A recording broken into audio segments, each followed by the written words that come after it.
Welcome to Earth 2 Comicast, where superheroes exist and comic book talk is the norm. And we are talking Superman and Lois, the best comic book show currently on TV today. And we are here with Anthony. Say hello, Anthony. How's it going? And Roy. And no Mo.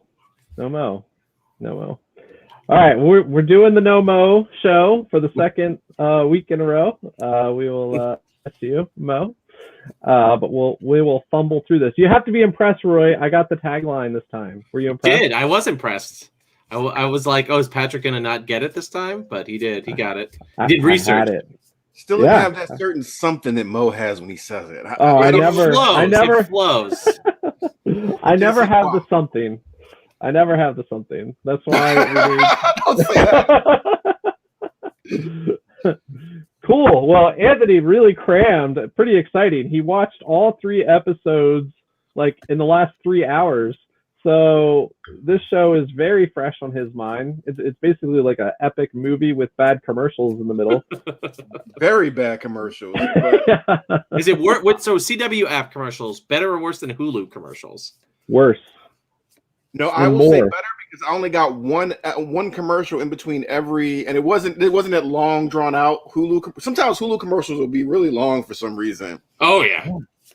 Yeah. So my CWs, it was almost the same commercial. So I knew how to because I was multitasking. So I knew I'd be like, all right, it's the same commercial I've just seen like 5 times in a row. Okay. It's true. All right. Cool. So we're talking episode 3. Before we get to episode 3, though, Anthony, since you just crammed the whole thing down in like 3 hours, any broad thoughts so far? Show should have been named The Kents. Good idea.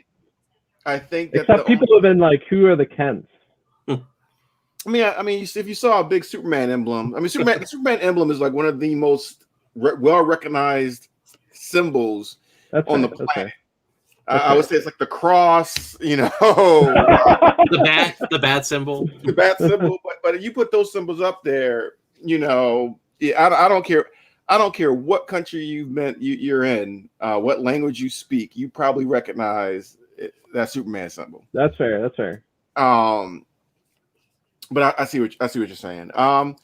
So overall, it's a pretty quality show. It's a step up from a lot of the CW shows, we've seen. I'm not saying they're good or ill, but I think they put a little bit more into this. A little bit more into writing, a little bit more into the effects. Even better, based on ratings, we'll probably put even more into it for season 2. Yeah, so. I think it's a pretty good spiritual successor to Smallville. There were some things y'all saw my live comments as I was watching. My most unbelievable moment was that Lois Lane, the world's most famous reporter, took a job at a local. That's a little predictable though. Like that was even Jay Jonah went viral. I mean, he got a podcast or something. That's true. He's InfoWars now. Jonah, right. So. I mean, come on, Lois. Step your game up a little bit.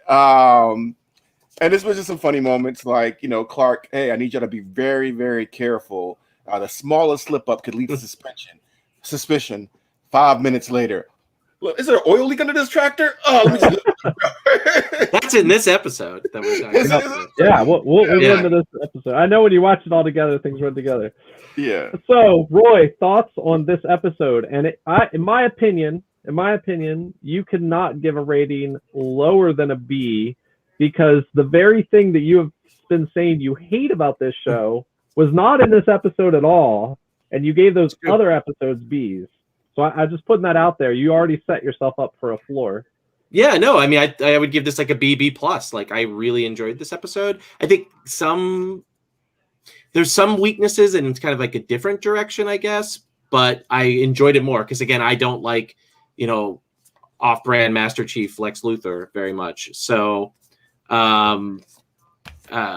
which I feel again is a waste of. And so none of that being there is really good. But how about you, Patrick? What did you think about the episode overall?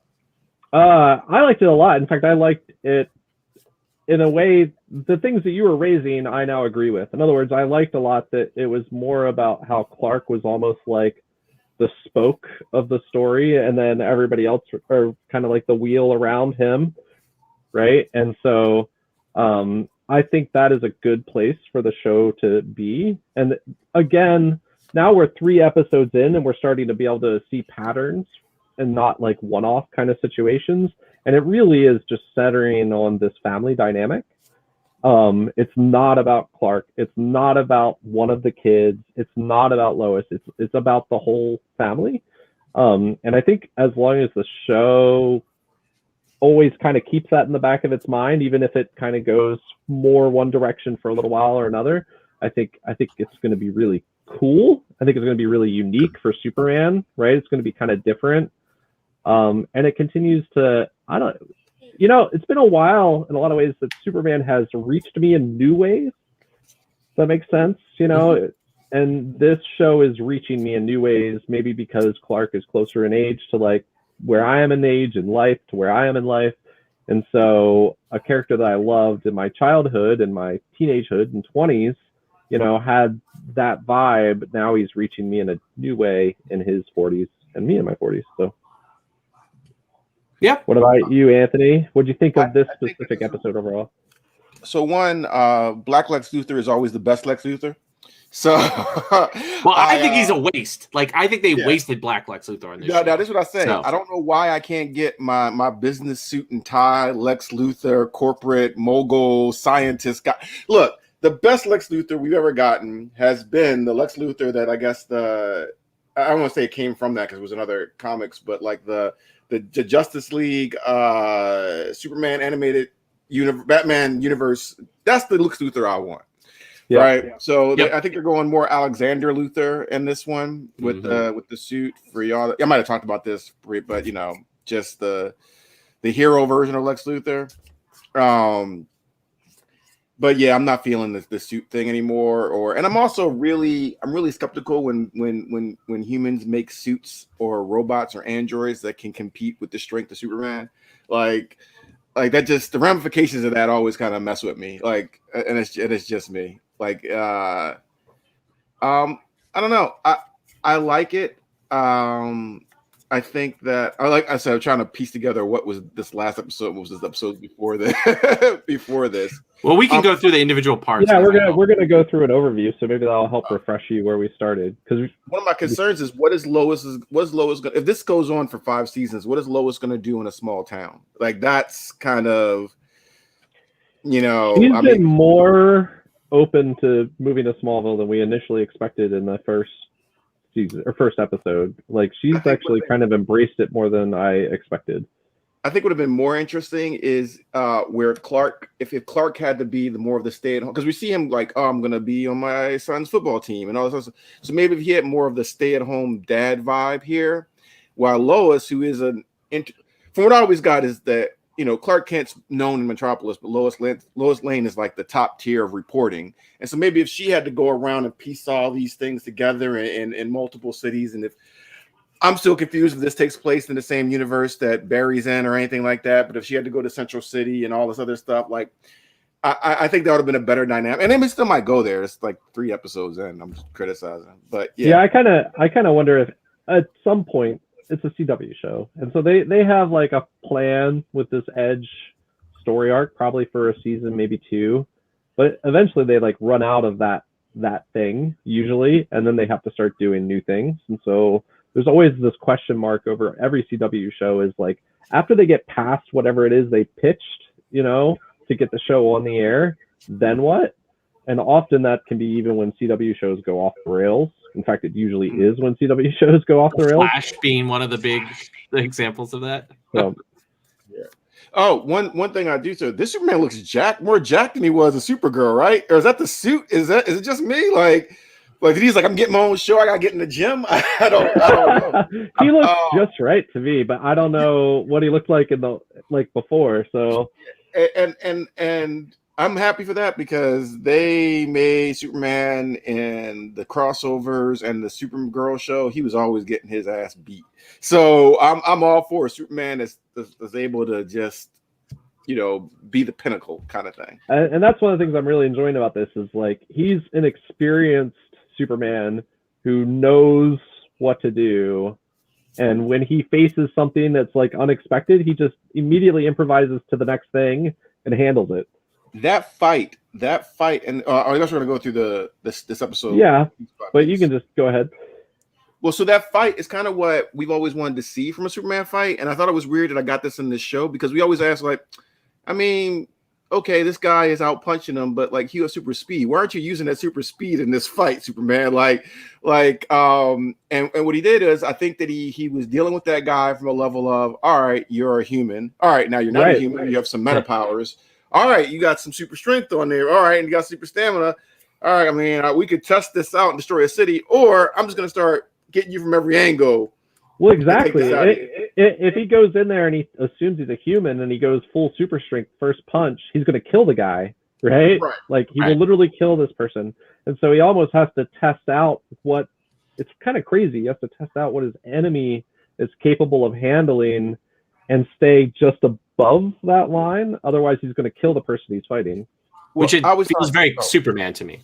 Like, I was gonna say that's what Superman's always done, in my opinion. And the famous thing, like, I feel like the world's made of cardboard. When he against Darkseid, he's like, I feel like I live in a world of cardboard, but you can take it, can't you? Can't you, big guy? and he goes all in. Or even when he fought the Ultraman, the Crime Syndicate version of himself, and the guy was talking about like, oh, you're weak, and he's like, think I'm weak to not kill people? You know how much better I have to be every single time I face an opponent multiple times to and not kill them? Like, how much skill that takes. I remember that came up in Supergirl too, which was Jeff Johns at the time was doing the writing or whatever, and everybody thought Supergirl was stronger and more powerful than Superman, but she wasn't. She just didn't know how to hold back. Right. And so when she threw a punch, it was pretty much at full power, whereas Superman's always holding back. And so there a long time, like for a whole arc, like they assumed she was actually even more powerful than Superman. Everybody commented on it. Everybody commented on it. And he's like, no. Yep. So it was good to see him. Anyways. It's good to see him just that. I mean, it was a small fight in a motel, and maybe the motel should have blown apart at the force of their punches, but it was good to see him improvise and like kick it up every level to, like you're saying, to match his opponent. Well, I also like in all. Oh, go ahead. Sorry, talk. But in all three of the fights that they've used multiple Superman powers, which frequently it's only flying and punching is used in Superman fights, and Supergirl's like a big example of this, and sometimes laser eyes, right? But here it's the whole like suite of powers that Superman has. It's been used multiple times, which I really, really appreciate because it just makes. I think to me, as I'm watching, that's what's expressing to me that this is an experienced Superman. Do you know what I mean? Yeah. Is that he at all times in a fight is fully aware of all his options, as opposed to like just kind of defaulting to what's obvious, right? And it's a way of showing he's experienced. And I appreciate red heat vision. I hated that blue heat vision stuff. Like I don't know why. It was just me as a stickler, but Supergirl's blue heat vision for all Kryptonians. I don't know what the creative choice was for that. All right, so let's go through our overview. So we open in their kitchen, right? Yep, and there's a cool family moment where they're all they're painting, and then they paint each other, and it's all this lovely family moment. But Clark overhears that a bridge, I think it's got seen somewhere in Asia, I think is the impression that you're supposed to be given. And he goes and rescues the people from the bridge collapse. And everybody's kind of like, or Lois is like, let's get used to this, guys. Now he knows that so he's just going to do this all the time to you. So, yeah, that's pretty crazy. And that was I could see some of the budget there, but they did a relatively good job with that scene. We got to immediately open with some action and Superman doing the Superman thing. And so I really like the way that Clark's well-intentioned. I really like this Clark, and he might get up there as one of my favorite portrayals of just Clark. His well-intentioned actions as Superman, how that affected his children in different ways. They have different attributes. I'm not even talking about superpowers. I mean, one might be more observant. This affects it like, I know something's not right here. I don't know what it is. And you're saying it's me, and how that could affect somebody. Like if you ever been like gaslit about something, like, and told your oh no, something wrong with you when you notice something. That's a real conversation to have with someone. That's where secrets come into play in the families and all that. Or you know, and just like comparison, like, oh, I'm the bad twin or I'm the good twin, like, you know what I mean, like that. So I like I know I was joking about it in the chat as I was going through the series, but I think they get it. And another thing they did is that Clark actually sat down and like apologized when he felt he did wrong, or he made the wrong choice as a father, and said, you know, as the older I get, I realized like my dad was doing the best he could, but he might have been making up a lot of stuff as he was going along. And I think that spoke to a lot of us when we get to a certain age. It's like, man, you were going by the seat of your pants, weren't you? Like, we do the best we can with the tools we're given. And Superman is doing the best he can with the tools he's given, what he's learned, and he has to adapt that to a whole new set of circumstances. And I think that show, whoever the core of this show in their writing is, or whatever, you know, the core perspective they come from, they're doing a really good job of that. Absolutely. So then after he saves the bridge, is that when we have the conversation around the table about his hearing and kind of a joke about I don't know, him hearing things he shouldn't be hearing? Yeah, where it's like, yeah, what's the weirdest thing you've heard, Dad? And like Lois is like, no. Both of those scenes that open the episode felt very, again, what I've liked, like organic family moments, like but Supermanized, right? It's like when you get older. The kinds of questions you really would ask your dad if he was Superman. Yeah. Who hasn't thought about, oh, I have super hearing and X-ray vision, and I like how he put it, is like it's not always cracked up to be. Like, what this does set up for this episode, though, is that Clark has a lot of control over his hearing. Both, like, he can choose not to hear things, which will get set up, you know, pretty quickly. Like, Clark chooses what he hears, basically, and then he's trained himself, which again goes to Patrick's, like, this is an experienced Superman, where he lays out, like, and they literally like ask him up front, how did you learn to drown the world out and hear, like, what's danger in the world, and like what's, you know, someone tripping and falling in Thailand versus like you know, a nuclear reactor about to go off in Japan, right? Like, how do you tell the difference between those things? And he says, like, it took years, and that sets up for the next sequence, which is when the boys go back to school, and Jordan is bullied by the football team because of his on and off relationship with Lana's daughter, whose name is escaping me. Sarah, right? That's her name? I think so. Yeah. Sarah is right. I've decided not to like her. So and Jordan almost uses his powers as he's getting bullied, and Clark overhears them and shows up mysteriously at the school. And the boys do not react well to that. So what do we think about that? Because I want to talk about sort of what Lois and Clark decide after. What do we think about that sequence?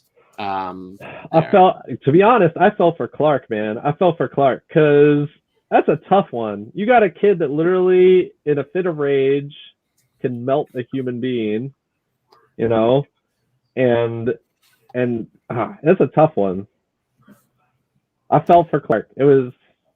I understood where the kids are coming from, but at the same time, that's like a kid who's walking a loaded gun at all times, right? And so it's tough. So I fell for Clark too. And if, you know, you ever been a parent to see your kid almost do something dangerous, or almost fall, or almost do anything, or you saw like in a playground where a kid might be trying to take something from your kid, like all these instincts come into play. And we know that in the comics, Superman can hear Lois from anywhere. Like, everybody else might be a little fuzzy, but he always can. And we do that in real life, right? There's certain voices in your life that you can always distinguish, even in a crowd. Like, oh, that's so and so. Like, that's, you know, my significant other or whatever. But it was a tough decision. I will question that he super speeded over to the school, but when the boys were in trouble in the barn, he ran regularly to keep a secret identity. Wasn't there people there at that time? Huh? Or no, there were no people around, were there? No, Sarah was there, but Sarah and so were Lana and her husband. Yeah, but again, so like if you think your kids are in mortal danger, you know, he didn't know the way they played it is he didn't know if they were okay when he went to the barn. So I thought that was kind of interesting. But yeah, that's a tough one. And he knew it was going to be he knew it was going to be some drama when he got home. I won't call it drama, but he knew it was going to be some conflict after that. Even though he tried to play it off. And again, the more observant twin, the more socially observant Jonathan? Twin. Yeah, Jonathan. No, Jordan. Yeah, Jordan observes everything. I don't know if you noticed that. Like Okay. yeah, he's very aware. He's very, Okay. Jonathan might be very well adjusted.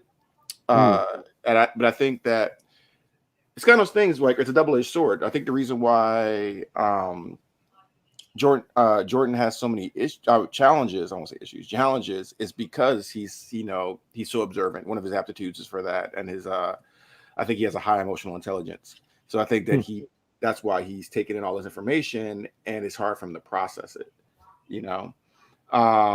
He's because he quickly figures out, no, you respond on us. No, do this, and I think that's one of the reasons why he's been having some of the issues, or it's informed some of his challenges, is because something's not right in his house. Why is Dad always leaving? Why is this going so I think that was a theme there. It could just be my mind, but no, you're right. No, Because I think that's really wise. Yeah, what's important about this sequence is it's not even that Clark hears what's happening, right? I think like Clark at the end of the day, I think can even hear, like if Lois is in trouble, I think even with the alarm, without the alarm, Clark will eventually figure it out.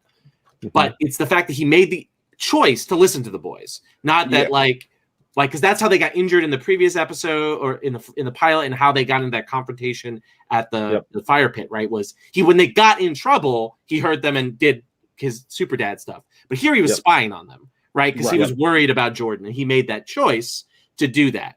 And I think that that's the interesting tension here. Like what I liked about this conflict, coming from somebody who's an educator and not a parent, but I deal a lot with kids growing up and needing to self-actualize and wanting that independence and the ability to make mistakes, but also the ability of their loved ones to know what's going on with them. And where's the line between parents need to observe their children and support them and love them and set them on the right path, and kids needing to be able to do their own path, make their own mistakes, be their own people separate. Like, I think that that's a theme that the show is playing on in this episode, including with Sarah and Lana, which was like the lower stakes, This Is Us version of that. And then Jordan and Clark are the, Jeff Johns superhero version of that. So they're playing at both registers with that theme, which is something I really appreciated in this episode. And hopefully it's the kind of stuff that they'll keep doing going forward. I think that's a really good point. And I think the basic thing, it's hard to let your kids fall and scrape their knee, right? Even if there's going to be something that it's hard to see them struggle, or it's hard to, even if the struggle is what they need to go through to get to that next level, it's hard. And if you're Superman, it must be really hard. Well, and that leads right into the next scene, right? Which is where Lois and Clark have that conversation about you can't be listening to people without their permission. Not just are they in trouble? Like the Superman, I hear that, Darkseid's about to stomp on our son. Yeah, go run and do that. But in normal people stuff, you can't be listening in on them, right? And then you learn that Clark did that to Lois once at some point in the relationship in the previous, and it was a big fissure point, which I think is a really interesting scene, and I think one of the most important scenes in the episode. What did you all think about that? It again is about I love. Here we have superpowers, and yet we're still just dealing with real marriage stuff, which is just the way this show is doing things. And I really liked it. I liked Lois a lot in that scene because she kind of holds him to the fire and says, no, remember how this went before? They're kids, and they aren't little kids anymore. They're teenagers, and so some of this also maybe Clark used to do this even before. But the time is now that you just can't spy in on them all the time. You need to give them that independence.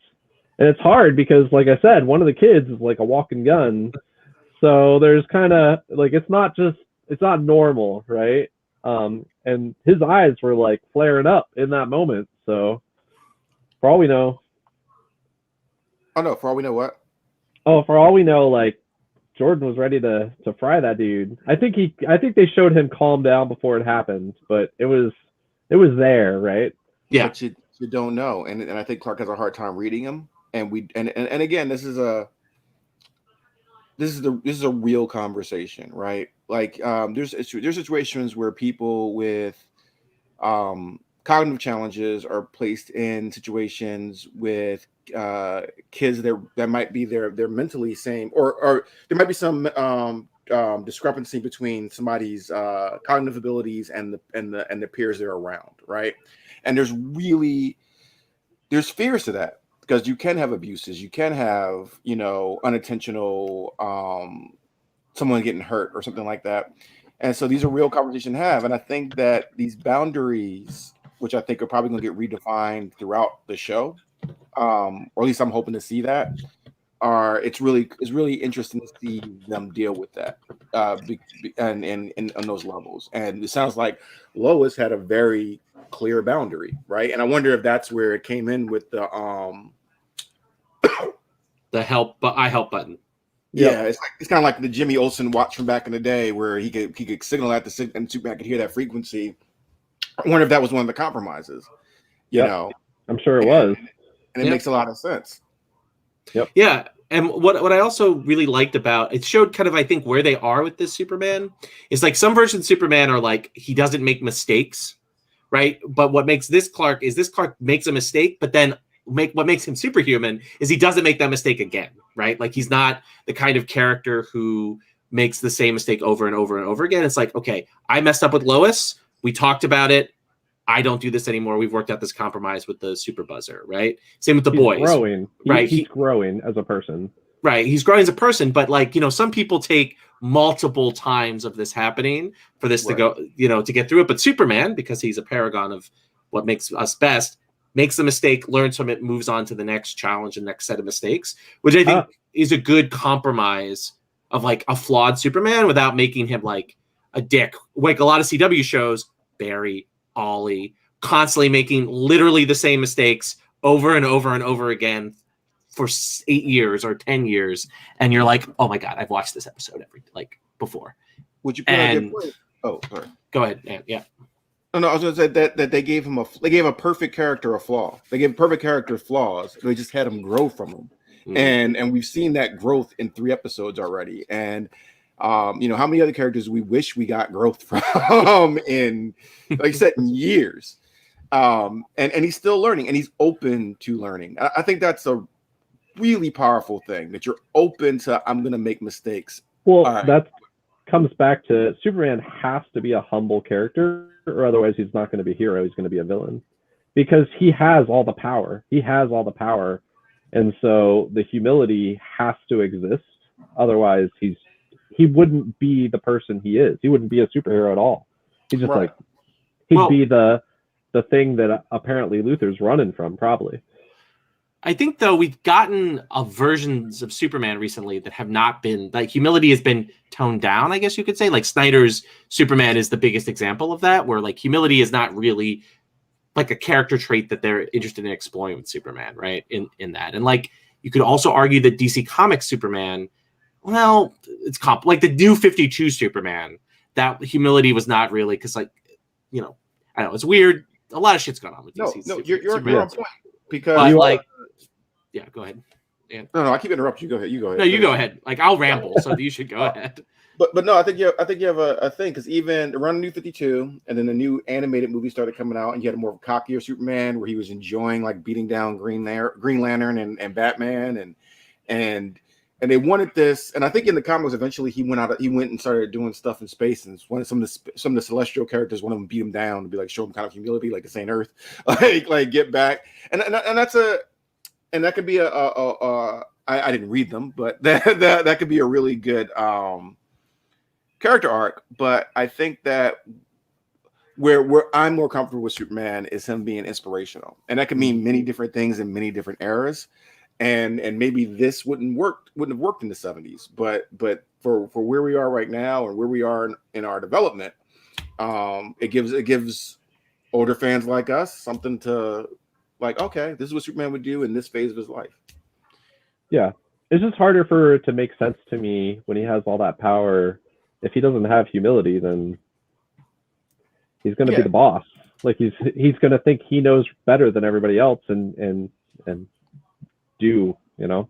I think he doesn't think that power makes him doesn't make his agency more than anybody else's. Like, his agency isn't more valuable than anybody else's, and I think that's a very core thing in the Super. He doesn't revel in his powers. He can enjoy his powers, but he doesn't revel in his powers.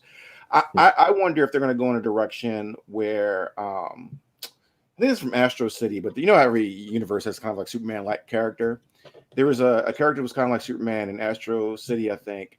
And one issue that focused on him, he started had a countdown. He's like, all right, 10 seconds, 30 seconds. Show him throughout the day saving people. It got to like 5 minutes, and then it was like, and they showed him resting at the end of the day, and you realize what he was counting was the time he could fly, because he had to spend all of his time saving people around the world, and it got to the point where he was just to the only time he dreams of flying, he enjoys flying. The only time he really gets to fly now because he has to save somebody every, few seconds. And the fact that he opened up that Superman can hear around the world, I wonder if Jonathan is gonna if Jordan is gonna like confront him on how do you decide which things who to save? Like, absolutely. Go. And I think that even showing the struggle over hearing that we saw in this episode shows that they're actually willing to go there and open those topics up on the table. Yeah. So that's Sorry exciting. About the long way around to that point. Oh no, it was a good long way. Great. I mean, the thing is, I will say a little bit of a danger thing. This is still a CW show. Yep. The same with the mental illness stuff that they opened in the first couple of episodes. Can they bite off more than they can chew? Right? Like like Smallville definitely got into that zone where they started chewing whole meals at once and couldn't handle it. Right? Like and same with Arrow and Flash and all those shows. Like the philosophy and the more you think about some of these things, it can break the fiction. And so you have to find that right balance. And right now they're doing a good job, but there is that danger once you open that Pandora's box. But I think it's worth talking about sort of three minor moments before we get back to Jordan and Clark and Jonathan, which is the Lang family, because I can't remember what her married name is, but where Sarah goes to therapy with. Did she hyphenate? Did she hyphenate? Cushing. The Cushing family. I think it does hyphenate. I'm not sure, but where the Cushing family goes and Sarah is in therapy, and that was that scene felt very like it could have been pulled from This Is Us, right? Or any like drama, right? Where it's like you have the troubled teenage daughter, the nosy helicopter mom who is supportive of her daughter's journey in therapy, but is also nosy and wants to know like what you talked about. And then we talked about me. We talking, that kind of like very natural family and therapy thing, which leads, of course, to Sarah quitting the cheerleading squad. So what do we think kind of about the Lana-Sarah dynamic that's developed in this episode? We get a lot of it, and we'll come back to that. I think, that scene is really just setting up what happens later. But, it was surprised me. Honestly, I didn't think it was. What was interesting is I thought it was going to be a semi-permanent thing that would be resolved by the end of the episode, but instead it's actually a much bigger kind of arc, which is more interesting to me and better, rather than just being a thing where she storms off and then like they, have a Full House moment and she's right back on the team and everything's normal. Instead, it was almost like the crack into much deeper issues that get opened up later, right? Again, like a lot of things, I like how I wonder who brought their own experiences or their own things they've witnessed to inform their writing, because seeing how is she the oldest daughter or the youngest daughter? She's the older daughter. Yeah. Okay, that makes more sense.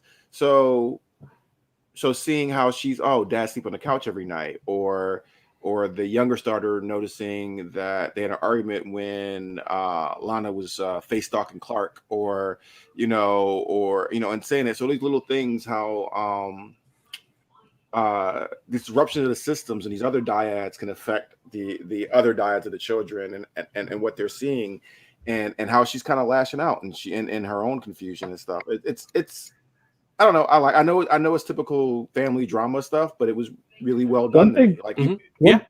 One thing that is interesting is we know that the kids know that Lana used to date Clark because they talk about looking at his old Facebook profile, right? And now this ex-boyfriend and his family have moved into town with their family, right?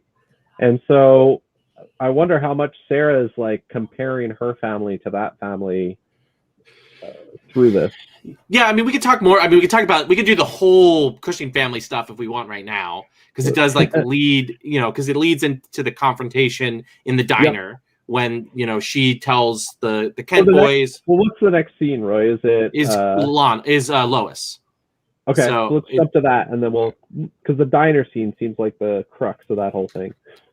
Because the end seems to be the crux to me, because that also opens up the Lana stuff that's kind of floating in the background, but what have you. So then we get the big Lois scene, right, where the drunk mom of a minor, I don't know, I wasn't really paying attention with the exact details. I hate this scene.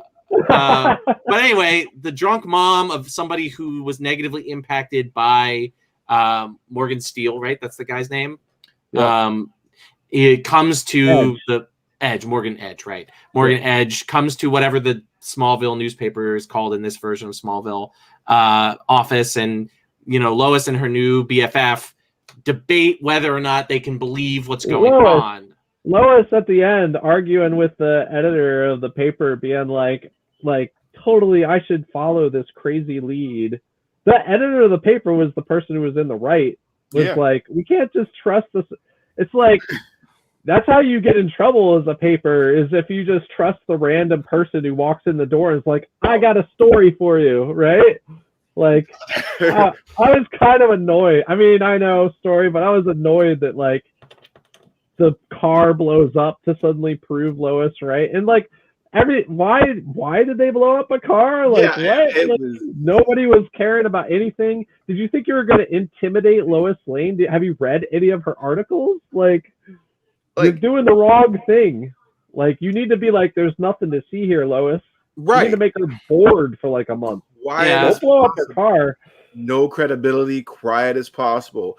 Arson on a small town car, like in a minivan, like I think I might have posted in the chat. I was like, what? Like what henchman or it doesn't add up 100%. Like that whole Lois thing in this, I like that she's investigating Edge, right? Like, I think that that's a really good thing for her to be doing. But this specific plot that they cooked up for her this episode is just like, it's just like a standard CW, right? Like, you could like cut Lois out and replace her with oh my god, what's the name of the Flash's wife? Iris. And it's like literally an Iris plot, right? Of like Iris encounters something weird doing with whatever Barry's villain is for that season and does something stupid and has to get rescued by Barry. Like, it's the same thing, except now it's Lois Lane, who is supposed to be this competent super journalist, and it doesn't add up very well.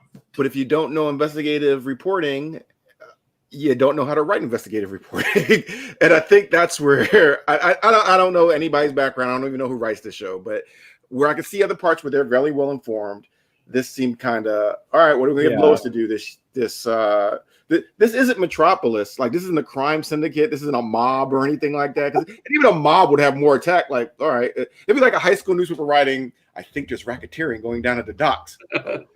Blow up the principal's car. And the other thing is, I thought this opened up an interesting plot that they then swerved away from, which was Lois getting the crappy story. Like, she signed up to write for a small town paper.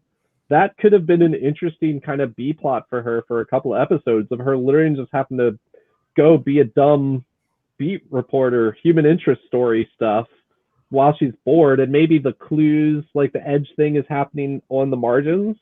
I thought that was actually, because again, we haven't really seen Lois is like adapting to life in Smallville almost too easily for me. Like, she moved from Metropolis into this small town, podunk town, and she seems totally fine with it. And never so I wanted to small town. She was always like a big. She was a military brat. She was always moving around.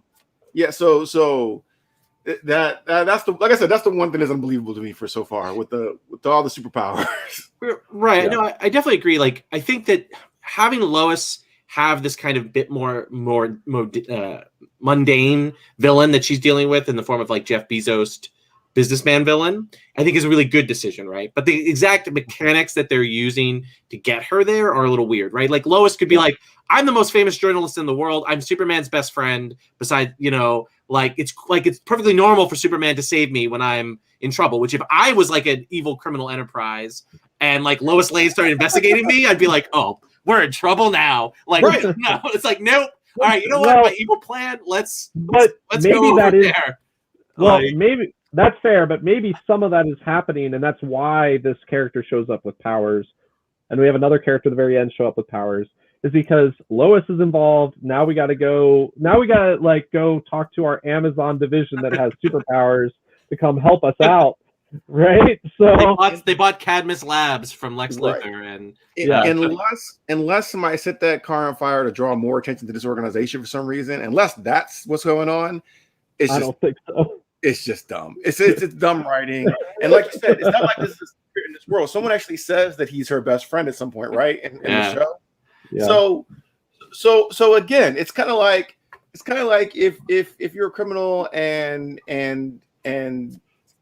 I don't know, Batman's best friend's there. Like, no, we're gonna be as quiet as possible until you move on. Or the way these organizations, because this is a real thing, like real organizations buy up farms and they buy up seeds, and so you have to buy the seeds from them and stuff like that. So it's happening from multiple different counties and multiple different states. One town you would just be quiet in. You would just be, she's in this town, it's quiet. But it's going to cost us millions, sir. It's worth it. Like it's worth it. It's like actually one of the things that I really loved in Homecoming, right, was when the Vulture kept telling everybody, it's like, stop doing all of this stuff. You're gonna get Iron Man and the Avengers called on us. Like that screws up our whole business model. Like, no, stop shocking people and getting in fights with Spider-Man in the middle of the street. Right. Like, that's not my plan. Like, we just want to make money stealing their stuff. And don't get Tony Stark called on us, right? I was like, wow, they finally did it in a superhero fiction where someone's like, and there's like occasionally in like Daredevil also they had this like, oh wait, Daredevil's here? I'm done. I don't want any, like, let's go. I'm going home. I don't want to get beaten up and spend my life and, I don't have insurance. So as a criminal, so it's busted teeth. It's like, no, thank you.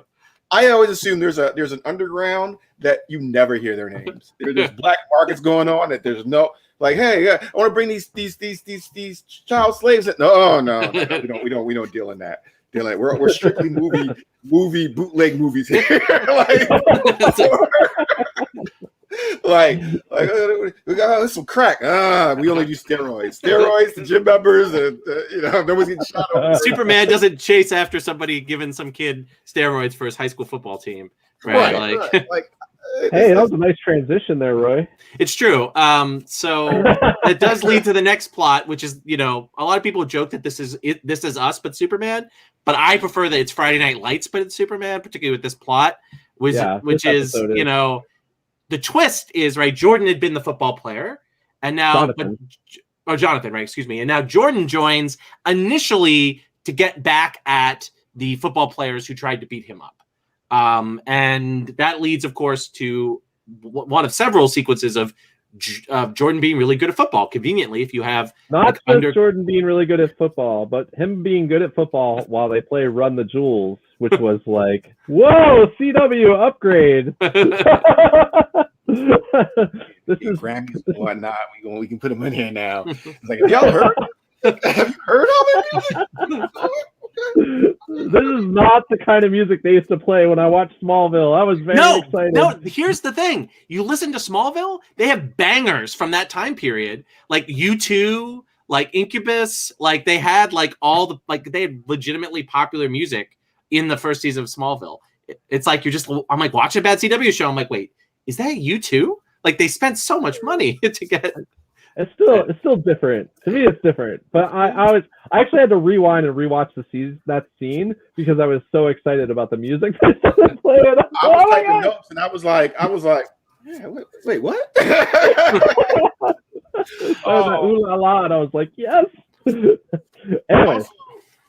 Again, the show's emotional intelligence. He could have just bullied the football players, right? It could have been the moment where, in Man of Steel, where Clark like puts like logs through the guy's tractor trailer or whatever or something like that, but that wasn't his goal. His goal was not to get messed with anymore and to be socially acceptable. So he used his social intelligence and was like, all right, I can say, hey, this wasn't cool of me. After I assert my dominance, I can be a cool guy and not be a bully. So and in a way, his powers have given him an option to do that sort of thing for the first time. Yeah Right.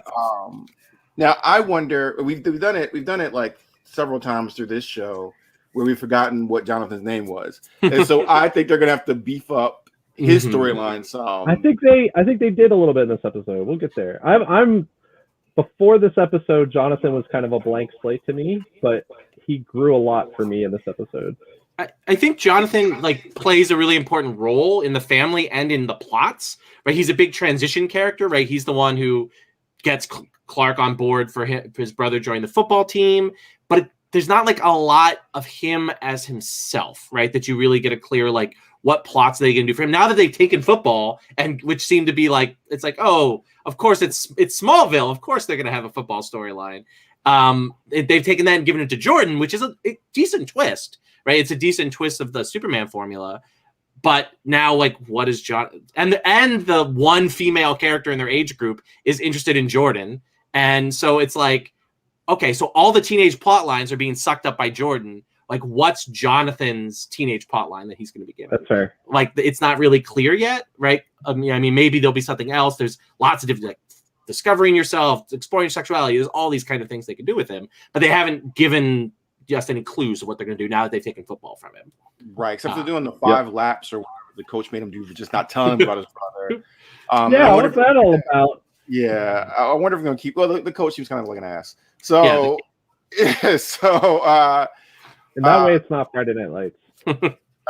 I've never watched Friday Night Lights, so I'm trying to get the context. Except it's football. It's a football family drama, is what it is. That's all. But yeah, I wonder what they're going to do. They're going to keep him very well adjusted, very healthy in this. I like the one, I don't know if it was this episode or not, where he was like, it's not all about you. Like they kicked me off or they took the plays or whatever because of that thing you did with this girl. Second episode. Okay. So that was the one little hint that it seems like maybe also sometimes you get this with siblings. The squeaky wheel gets all the attention type of thing. And I wonder if Jonathan presents as okay because that's his role in the family to present as okay and not be the one that, needs the attention. That's definitely a good point. Yeah. That is definitely part of it. But I agree. Roy makes a good point. You've turned me. I think that Jonathan, they're going to have to fill out even more. But his conversation later with Clark really grew him for me. So then after football practice, is that when they go to the diner? They go to the diner and you get the 3 kids. Woo!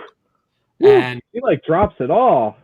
Right. And then Clark comes in and Lana and her daughter get in a conflict. And it's sort of just like, it's a transitional scene, right? That kind of also sets up that Lana is going to out Jonathan being on the football team to Clark and so there's sort of that whole, because it also leads to Lois's car getting blown up. So there's this like sequence of small scenes where you have the big blow up in the Cushing family. You have Lois's car getting blown up, and you have Lana outing Jonathan participating in football to Clark after the boys kind of lie to him about what's going on with their day and what Jordan and Jonathan have been doing.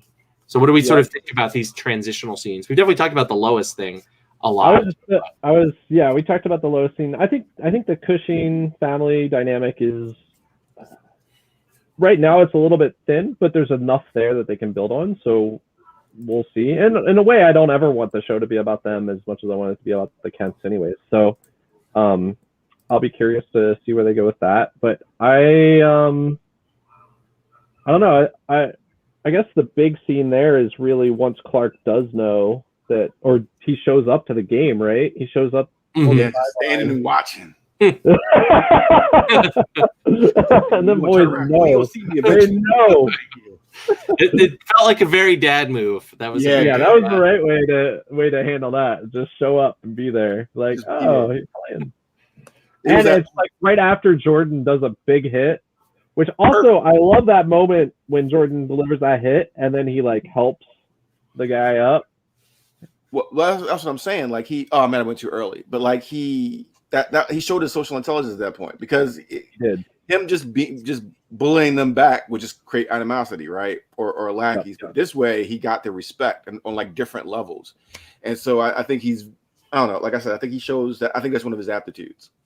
Yeah, and it also is a good twist on the formula. Like usually when they have the super strong person play sports, it's either like the classic Clark storyline is, oh, I'm too strong to play this sport, I can't do it. sad, play the sad Incubus song.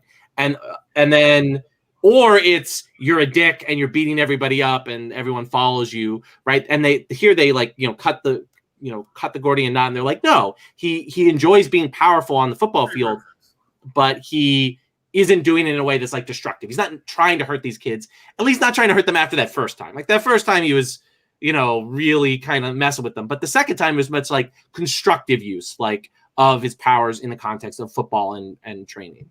He's like, I'm showing I on no punk. You ain't gonna beat me up. I can't beat you up in school because my daddy gonna know about that. But I'm just letting you know. And now we can be cool. Like I ain't gonna we can be cool. Just so you know, and they know. So, what's up? My bad. I should have done it's that. Just a way. I liked it because it's just a way for him. Because then later we see he's getting text messages from the football players about like going over the playbook and like. And it's just a way to rise up.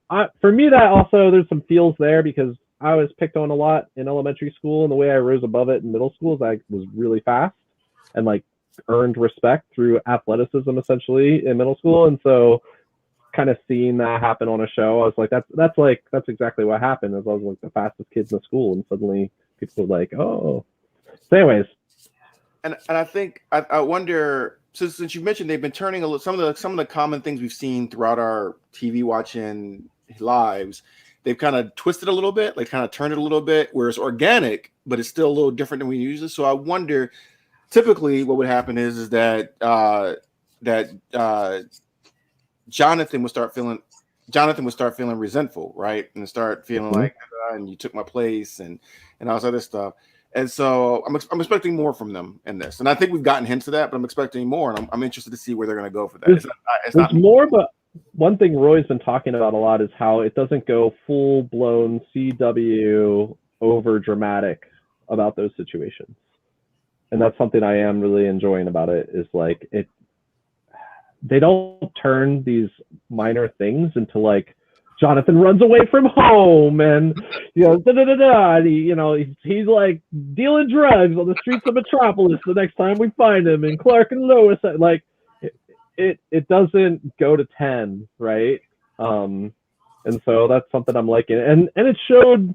I think that's why I like Jonathan this episode. It showed a lot of strength. He does feel like something's been taken from him. Football was his thing. It's been taken from him. But he also sees how it's helping his brother, and he's able to very clearly articulate that to Clark, and bring Clark around. And that had to be really hard for him, because what would have been easy is to stay back and watch Clark prevent him from playing football so that Jonathan could be back in his normal role, right? And so he actually had to like step up instead, or he chose. It's really important that he chose instead to step up and allow Jordan to have this thing that actually hurts him and takes away from him. And so I think there's a lot of potential for Jonathan. I hope that Jonathan actually continues to grow in that direction rather than just like, I don't know, descend in some way. Well, I think go ahead, Dan. I was going to say, I think Jonathan has the big brother role. Like, I think if you had to pick who's the big brother, I think it's Jonathan. Mm-hmm. And I think that, remember Hero Season 1? It was very interesting that even though Peter Petrelli had the awesome power and Nathan Petrelli could only fly, Nathan was the confident one. Like, Nathan was the one that could show up in the diner in his pajamas and be like, anybody got a quarter and a cup of coffee? Like, and showing those different strengths, not despite power. I think that's where a lot of writers current and modern day, they somehow equate strength with this awesome power that you can blow up anybody else, or you're stronger than anybody else. And that's really not really where the strong characters come from. So it's interesting to see them write that. Absolutely. I think they have a good read on Jonathan's character. They just need to find like his own plot to hook him on, which they have not done yet. And do they have plenty? We've only got 4 more episodes now before they go on hiatus, but they have some time to figure out like what they want to do. And we've sort of talked through the big scene that happens after, which is where they go home and Jordan and Clark and to a lesser extent Lois have the big traditional Superman confrontation about Superman in sports. And Clark bans Jordan from playing in the football team. And then Jonathan steps in and says, look, he gives the standard sports team argument for sports in youth people's lives, right? That it provides discipline and a social outlet where Jordan is learning not only to relate to his own peers, but also he's learning restraint and finding a positive outlet for his strength. And it's actually going to, instead of being like what Jonathan Kent, the elder, would say to Clark when he was a kid, where he was afraid this is an outlet for you to reveal yourself and hurt someone. Jonathan Kent, the younger, makes the argument that this is where Jordan can learn his limits and learn to use his power constructively. And Clark makes the decision that Jonathan, the younger, makes a really good point. And Clark, of course, also gets to live the fulfillment of he wasn't able to do these sports because of his father's decisions. And now he gets, so it's like both growth on an emotional level, but also that still parental fulfillment that you get of wanting to. It's also a way of making up, rebuilding some of the trust he lost when he was listening in earlier in the episode, right? Yeah. He's now saying, okay, I'm going to trust you to go and play on this football field. But he also joins as a coach. Right. So there's some railing. A good compromise. Yeah. And I feel like Jonathan's like, do you want Brightburn? You don't want Brightburn? Like, do you want Naruto or do you want Gora? Like which one do you want? And we can all right, then we're gonna give some positive outlets here. And maybe that's why they gave him the character name Jonathan. Maybe that's his his aptitudes for these things in the family. So yeah. So that kind of brings us to sort of three or four big concluding moments of the episode. So the big action sequence comes next, which is Lois goes to find the woman who came to the paper, the seedy motel, in the CDCW motel, and there's a conflict with some superpowered individual, and Lois has to call Superman, who comes immediately, which I thought was is like one of those like nice touches. And the superpowered individual, Superman, get in a fight. The woman is injured and Clark has to take her off to the hospital, and the superpowered dude escapes, right? So again, it's like Clark he don't really escape. He gets let go. Right, yeah. Well, Lois isn't stopping him, right? So yeah. And then I'll just include the scene. That guy goes off and calls some mysterious person saying something. I can't exactly how he frames what happened, but like explains what happened, and he gets killed by somebody with Kryptonian laser eyes who's talking to the same individual that the super strong person was talking to. And I felt like they said a female name, but it didn't stick in my brain, and I didn't write it down, like Laura. I don't remember that either. It was like it might have been Lois. Like, was it the villain from the whole motel fight that she nuked? Yes, it was him. Yeah. Okay. Because I looked down, looked up, and it was just a hole in the. Yeah, it was the guy with the super strength, which I think. So what I think is interesting about that is we have one character with super strength, another character with heat vision. Is there something going on here where they're able to give individuals like one of Clark's powers essentially? Well, he had super strength and invulnerability because Clark punched him, and that didn't happen. And for some reason, for a while, I thought there was going to be Metallo. I mean, it just seemed like a Metallo thing to be in the scene. But yeah, it's a mystery. I don't really want to see Superman fighting other people with superpowers, super Kryptonian powers. Like, I'm tired of that in superhero things. I know it's going to keep happening, but I'm tired. I'm tired of seeing. I don't want to see Iron Man fight another Iron version or two Black Panthers go at it. I don't want to see any of that anymore.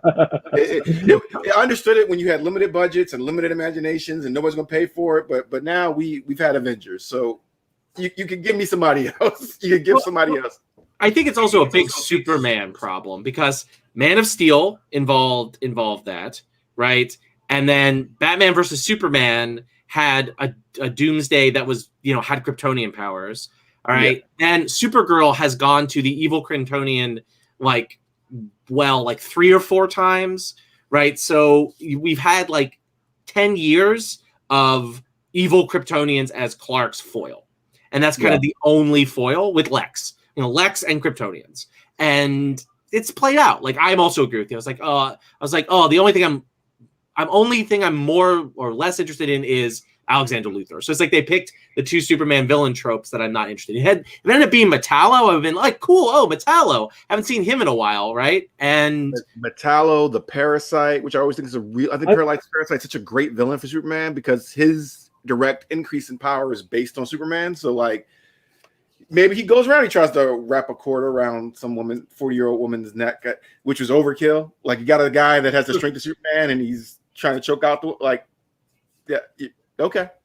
All right. I think the real villain they're setting up is Sam Lane, is Lois's dad, honestly, is General Lane. I mean, not villain, but source of conflict.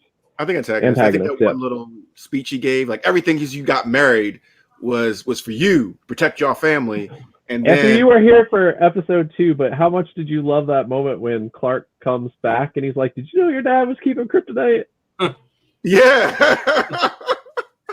I actually would be surprised because these particular villains attacked Lois and attacked her with deadly intent, that these villains are connected to her dad. Like, I think they are Morgan Edge related. I think the Alexander Luthor plot is going to be leading towards Sam Lane. But I think the Alexander Luthor Lane plot is going to be the real antagonist of Clark, is what I'm saying. And so I don't think you need to worry too much about these anti-superhero things coming up as much, because I don't think that's the real antagonist that we're going to be dealing with here.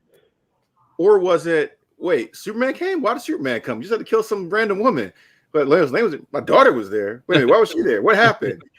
He tried to kill. All right, well, ask him. And yeah, that definitely could be it.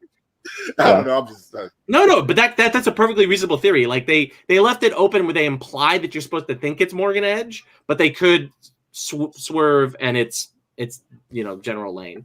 That's definitely reasonable. We don't know. I'm hoarding all this kryptonite. I'm hoarding those kryptonite that's to protect it from you. Yeah, that's it. See, yeah. So that was one big resolution. What were the other big resolutions? So the other big resolution is Lana and her daughter. All right. They have, which sets up, I think it sets up what Sarah is going to be doing, and with her kind of very typical, teenage daughter storyline, right? I'm going to find myself, right? I started as the popular cool girl, now I'm going to be the whatever they choose to go direction they go with her. But I think what's more interesting for the show is how it positioned Lana. So it kind of like closed off the Sarah storyline and set her up for her big moment with Jordan at the end of the episode. But it opened up this whole can of worms with Lana about like who she is, what her relationship is with Clark, what her relationship is with her husband, what her attitudes are towards her life in Smallville, that I would not be surprised is a really important thread going forward. What? Can you go on about that? What do you mean by that? Where she's like basically like, I don't want you to have the same confined life that I have, right? Gotcha, and then I learned this kind of like small town, like Smallville style life, right? Where we don't talk about our problems, we bury them down. I married my high school sweetheart and I barely left Smallville, and like my daughter should have a bigger life, and I want you to find that, and which is a very touching mother. I was touched by it. It was very well acted scene, and it set that up well, and like opened this can of worms for Lana that it'll be interesting to see where they go, because they also set up this like Clark secretly saved Lana and her husband in high school, which was like mentioned in passing in the first episode. I'm like, they're gonna come back to that. Like, because we're gonna get a flashback too at some point. We're gonna get a flashback, and that's gonna be like an important moment, like. Maybe, like who knows? Maybe I was because I've also been watching Smallville, where they have tons of like Clark saves Lana, but she ends up with somebody else for a while, like stuff that that could be a well that they go to. I don't think they're gonna go to the love triangle. I hope not. I really hope I hope that's like literally in the show notes, like in the not do love triangle, like it's like part of the like show Bible or whatever. It's like no love triangle between Clark and Lana and Lois. So what I actually think might be happening, so we know that she's been researching Clark, right? And it's also kind of weird to have a Superman show where Lana doesn't know that Clark has powers. And I wonder if there is because because so they've been hinting at. Did you know this organization owned this bank before y'all started? But no, I didn't know. I wonder if Lana is as innocent as she's pretending to be. Oh, I don't think she is for sure. But I mean, like we've also never really seen it besides that season or so of Smallville. We've never seen her so sinister, right? So I wonder if she knows, and I wonder if a lot of the stuff is if she's a bigger cog in this than we realize. Right. Yeah. You know. Yeah, I don't know. I just wonder. I think because when you can go like the initial reaction is like, oh, she's Facebook stalking him because she's still into him, right? Or and she makes the comment about, oh, you never age, you never age since high school. And then we know there was an argument, so we just assume the arguments from jealousy, right? We just assume the arguments from jealousy, and we know there's some resentment and. And again, I might be giving them more credit than deserve, but they've been pulling off some other, really great things. So maybe the resentment isn't at Clark. Maybe the resentment is a Superman, or resentment of what they got to do, or resentment because all his goal is to save the town. His goal is to save the town, and small towns are disappearing. So this is my own. This is just the things I've been coming up today. So that was really interesting. They're really good theories. I think if you'd asked me at the end of the pilot, I would have said that Lana's allied with Morgan Edge, like pretty explicitly, because they kind of set that up. But they kind of diffused that in the second episode some, and they haven't really come back to it. But now that they've sort of like kind of resolved the Lana and her daughter conflict and been like, I understand that you're going to go find yourself, go on your teenage journey, be a CW protagonist. Awesome. Now, what are they going to have Lana do? And they could come back to that. And I definitely, some of the theories that you're saying there could definitely be true. I mean, it can't be a coincidence that she just happens to work for the bank. What are we gonna do for Lana? She's gonna be the bank. Yeah. There's gonna be a reason. I don't know. It's my thoughts. And then the other scene is that Clark becoming coach. Yeah, well, becoming coach. Assistant I coach. love the moment where he's like, "Pretend to help me carry this thing." that was a really great moment. It's like pretend that you like are having trouble lift, and like Clark's like pretending that he can't lift all this stuff. It's very funny double acting, right? Because it's clearly an empty Gatorade bottle, right? Yeah, the actor's not actually that strong, and so it's just fun. But also like the Lois helping him get on the team by saying he'll work for free. Yeah, should have opened with that, man. I don't know. The coach is like, "You're hired," and then suddenly everything else that happened in that scene made sense because the coach ain't got no money to pay nobody. and I think it set up a good dynamic with the boys. I think it was like it was a scene that landed really well, right? Like where they all kind of like understand each other and there's still stuff set up for future conflicts, but it's like a natural resolution for this family to like move forward to the next stage, which I really liked. It was a good note to end the episode on. And then of course there's the big somewhat romantic moment between Sarah and Jordan in there, like, which sort of set them up also for their next episode, or if there's, whatever they'll follow up with. So that's kind of like the final resolution is like, okay, this romantic plot line, at least for a part of the season, is going to be one of the things that they're going to be going for. Hey, what's Lana's husband's name? Firefighter Man. Hang on, I got it. Nope, that's not it. He's new, right? Sophie. Kyle Cushing. Kyle. And he's new, right? He's the one that came up with the excuse of why the explosion happened at the bonfire, isn't it? Said it was a methane pocket. Yes. Huh. And he's also the one that's very pro Morgan Edge doing his stuff. And there's some reason why he and Lana had some kind of falling out, which is why he's sleeping on the couch. So, so where's my Batman mask? I'll be back. Well, you don't want to be Batman in the CW universe, let me tell you. I watched the Batgirl pilot this week, and I was like, okay, I don't know what the hell they're doing with Bruce Wayne. All right. I'm sorry you had to take those hits. You really all right. So that's pretty much resolved. That's the episode. Cool. What do you guys want to see ahead, and what was kind of your final thoughts on this episode? Roy?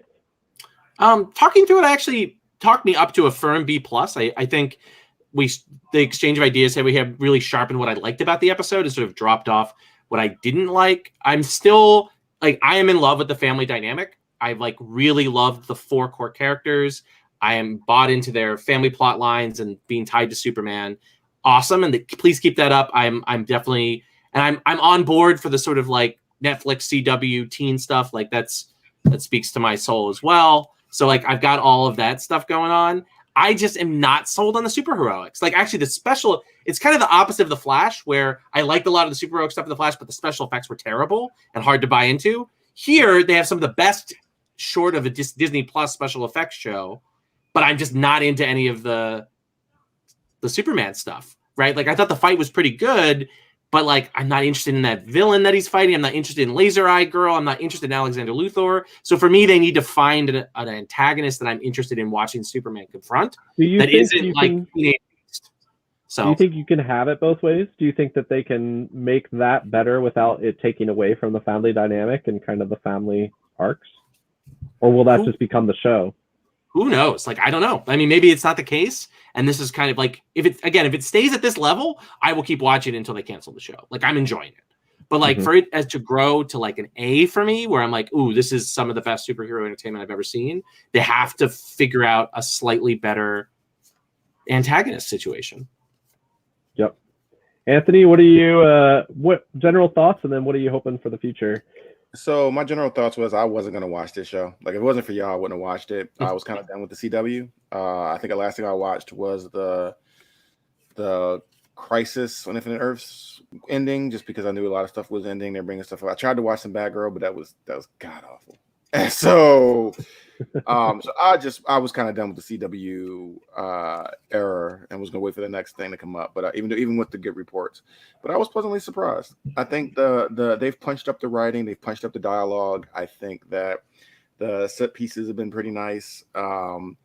And I think I don't know what their budget is compared to the other CW shows, but they spent it well. I think they spent it well.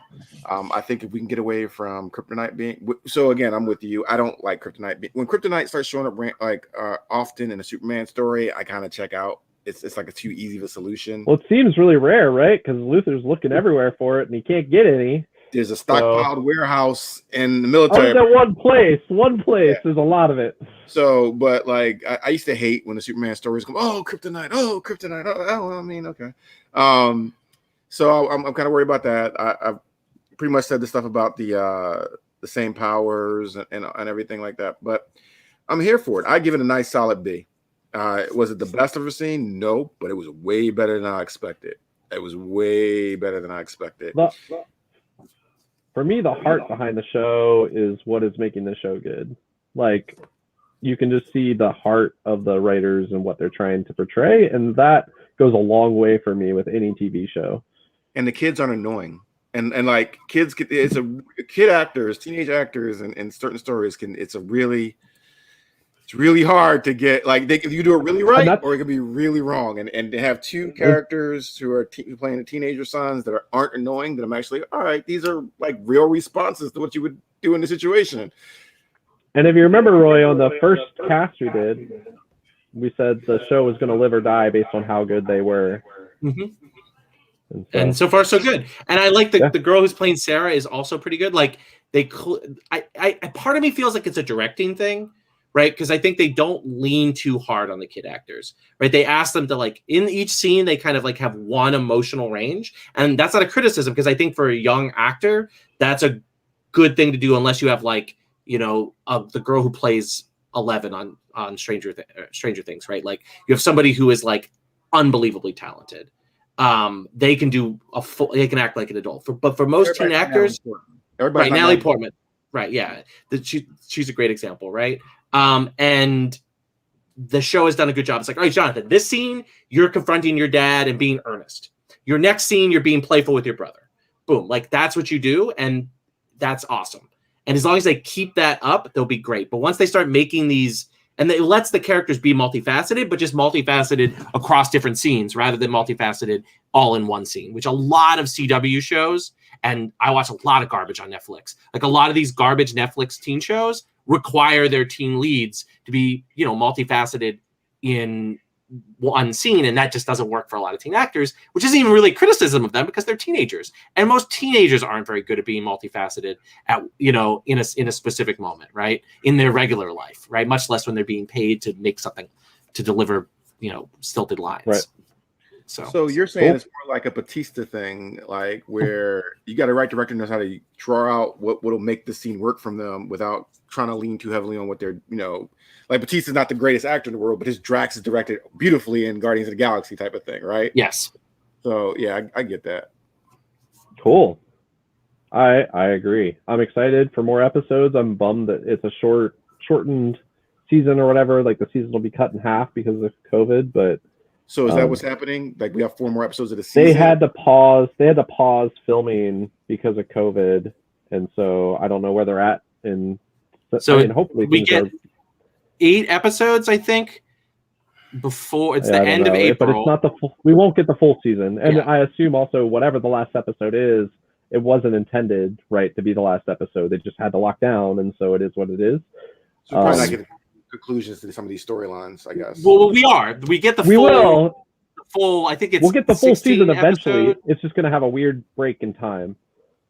But the CW loves doing the mid-season finale thing, so I wouldn't be surprised if it is like a mid-season finale thing where it like ends on a cliffhanger where you're like, oh, Jonathan's been shot by a kryptonite bullet. Will he die or whatever? whatever they do. And then we get and next episode is then we get Supergirl. Like, we get about 3 months of Supergirl, and then in the summer, so we get it's like end of April. This show goes on hiatus. Supergirl for like 2 months or 3 months, and then the summer they finish Lois, and then it'll almost be the fall by the time Supergirl is done. Wow. So all right. So we get a basically. Are they both filming in Vancouver? I know Smallville filmed in Vancouver, so cool. All right. Well, Anthony, thanks for cramming for the test and joining us. It's always a pleasure. Roy, it's been great doing these with you. And Mo, one day you'll return, I guess. All right. Bye, Earth 2 fans. All 12 of you. We love you. Subscribe and like and other YouTube Smash things. that like and subscribe button. Yeah, and Twitter too. Follow us there. All right. Bye.